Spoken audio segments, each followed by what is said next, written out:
पहले इस मंच पर उपस्थित पीस पार्टी के राष्ट्रीय अध्यक्ष डॉक्टर अयूब अंसारी साहब, किसान पार्टी के राष्ट्रीय अध्यक्ष डॉक्टर BL वर्मा जी और मौलिक अधिकार पार्टी के राष्ट्रीय अध्यक्ष, मैं फूलन क्रांति पार्टी का राष्ट्रीय अध्यक्ष होने के नाते मैं सभी लोगों का हार्दिक स्वागत अभिनंदन वंदन करता हूँ। और साथ ही साथ आप लोग यहाँ पर उपस्थित हुए हैं, इस लखनऊ की धरती पर आप लोग अपनी लड़ाई को लड़ने आए हैं और मैं मानता हूं कि आप लोग अपने समाज की इस मुद्दे को लेकर के बहुत ही गंभीर है, इसलिए आप लखनऊ आए हैं। तो सबसे ज्यादा बधाई के पात्र आप लोग हैं, इसलिए मैं चाहूंगा कि अपने नाम पर जोरदार ताली आप लोग बजाइए। दूसरा, देखिए, मैं फूलन क्रांति पार्टी का राष्ट्रीय अध्यक्ष हूँ और विशाल समाज से मैं आता हूँ। और ये जो आरक्षण की लड़ाई है साहब, ये आपकी अकेले की नहीं है। हमारा समाज भी 18% की आबादी में उत्तर प्रदेश में रहता है और हमारे समाज के लोगों ने आरक्षण के आंदोलन को लेकर के कसरवल में एक कांड हुआ, लोग इकट्ठा होकर के धरना दिए और लाखों लोग, हजारों लोगों के ऊपर मुकदमा लिखा गया और हम लोग के समाज का एक लड़का वहां मारा गया। और हमारे प्रदेश के मुख्यमंत्री योगी जी ये बात कहते हैं कि रघुकुल रीत सरास रिजाई, प्राण जाई पर बचन न जाई। और योगी जी उस धरने में गए और जाकर के कहा कि निषाद समाज के लोग घबराओ मत, हम सरकार में जाएंगे तो तुमको तुम्हारा आरक्षण दे देंगे। लेकिन आज 10 साल से बीजेपी की सरकार यहाँ चल रही है और 15 साल से केंद्र में चल रही है, लेकिन हमारे समाज को आरक्षण देने की जगह उनका मुकदमा तक वापस नहीं किया गया। तो ऐसे समाज के लोगों, ये लड़ाई सिर्फ आपकी नहीं है साहब, ये लड़ाई हमारी भी है। और इसीलिए मैं डॉक्टर अयूब साहब के साथ कहा कि आपका भी दर्द है साहब, हमारा भी दर्द समान है, इसलिए दोनों भाई मिल करके इस आरक्षण की लड़ाई को लड़ेंगे। और मैं कहता हूँ कि 20-22% आप लोग की आबादी है साहब और 18% हमारे समाज की आबादी है। और BL वर्मा जी हैं, उनके समाज की भी 12% आबादी है। अगर ये 3-4 समाज को मिलाया जाए तो 50% वोट होता है साहब। हम लोग सब लोग इकट्ठा करके धरना करेंगे, प्रदर्शन करेंगे। अगर ये हमारी बात नहीं सुनेंगे तो इनको सरकार से हटा करके और गोरखपुर भेजने का काम हम लोग करने वाले हैं, बताना चाहता हूँ आप लोगों को। दूसरी, आरक्षण क्या आता, आप मुसलमानों के ऊपर चर्चा कर रहे थे, लेकिन हम लोग हिंदू समाज से हैं साहब। हम लोग के समाज में तो एक बिरादरी है, उसको 3000 साल से पढ़ने का आरक्षण था।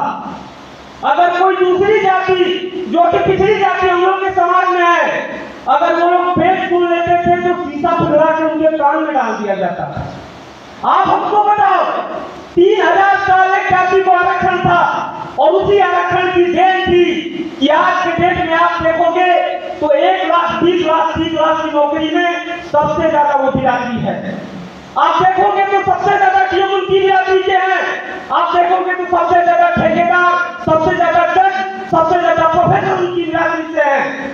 ये आरक्षण नहीं है तो क्या ऐसा। लेकिन मैं आपको ये कहना चाहता हूँ कि आपको आरक्षण की लड़ाई लड़नी है तो आपको देखना पड़ेगा कि कौन से नेताओं ने आंदोलन किया। और इसी प्रदेश में आप मुसलमान भाई लड़ते हो, गांव में कहा जाता है रैली में चलना, सभा में लोग चलना है, तो लोग कहते हैं कि साहब बड़ा गड़बड़ है, सरकार निगाह जमा के रखी है। लेकिन इसी प्रदेश में एक नेता हुए माननीय कांसीराम साहब, और कांसीराम साहब आज से 40 साल पहले मैं भी गांव में जाकर के हम लोग लोगों से अपने मिलते हैं, लोग कहते थे कि कांसीराम जब जाते थे मीटिंग करने के लिए साहब, तो हमारे यहाँ गाजीपुर में कांसीराम साहब के लोगों को 20 लोगों को काट करके नदी में फेंक दिया गया ताकि उनका नेता ना आए। प्रदेश में कहीं भी हो जाते थे तो कहते कि कांसीराम की बात को नहीं सुनना है, इसलिए कि सुन लेंगे तो हत्या करा दिए जाएंगे। ऐसे समाज के लोगों, इतना डरा हुआ सहमा हुआ समाज भी अपनी लड़ाई को लड़ा और कांसीराम साहब ने एक नारा दिया था कि वोट से लेंगे PM CM और आरक्षण से लेंगे SPTM। तो मैं तो आपको ये कहना चाहता हूँ कि उन्होंने लड़ाई लड़ी और लड़ाई लड़ करके एक लड़ाई नहीं, सिर्फ आरक्षण की लड़ाई नहीं लड़ी, बल्कि सत्ता की भी लड़ाई लड़ी और सत्ता में गए तो इसी आरक्षण को उन्होंने मजबूती से इम्प्लीमेंट किया और 2-3 काम किया अपनी बिरादरी के लिए। पहला काम किया, आज आप किसी को आपको कोई भी मार देता है इसलिए कि कोई सामाजिक सुरक्षा नहीं है साहब, लेकिन आज दलितों को कोई जोर से दलित कह देगा तो उसको ऊपर हत्या रेट लगेगा, 6 महीना के लिए जेल में जाएगा। उन्होंने अपने समाज के लोगों के लिए किया कि उनकी जमीनों को लोग मार करके छीन लेते थे, उसको खत्म करने के लिए कानून बना 24A, जिसके तहत दलित की जमीन दलित ही ले सकता है, दूसरा बिरादर नहीं ले सकता है। तो उन्होंने ऐसा काम किया। तो मैं आपसे कहना चाहता हूँ कि दलित समाज आज सशक्त हुआ तो कांशीराम की वजह से हुआ। मैं आपको बधाई देना चाहता हूँ कि आपके बीच में भी एक नेता है डॉक्टर अयूब अंसारी, कि हिंदुस्तान में कोई माई का लाल पैदा नहीं है जो इनको पैसा देकर के खरीदे। तो मैं आपको कहना चाहता हूँ कि आप जिस लड़ाई को लड़ रहे हो साहब, सही दिशा में लड़ रहे हो, घबराओ मत, आपको सफलता जरूर मिलेगी। दूसरी एक चीज और कहना चाहता हूँ कि इस कार्यक्रम में आप लोग आए हैं, आप लोग ये मत समझिएगा साहब कि ये कम संख्या है। इसलिए मैं कहना चाहता हूँ कि जब हमारा देश गुलाम था तो देश की आबादी 34 करोड़ थी, पूरे देश से लोग लड़ने नहीं गए थे साहब। 5,32,000 लोगों ने मन बनाया तो देश को आजादी मिली। अगर आप लोग मन बना लेते हो और जाके समाज को समझाते हो तो आपको भी आरक्षण मिलेगा, दुनिया की कोई ताकत रोक नहीं सकती है। तो मैं ज्यादा लंबा भाषण नहीं दूंगा, इसलिए कि आप लोग अपने नेता को सुनने आए हैं और मैं भी सुनना चाहता हूँ। मैं पूरा समय अपने नेताओं को देना चाहता हूँ।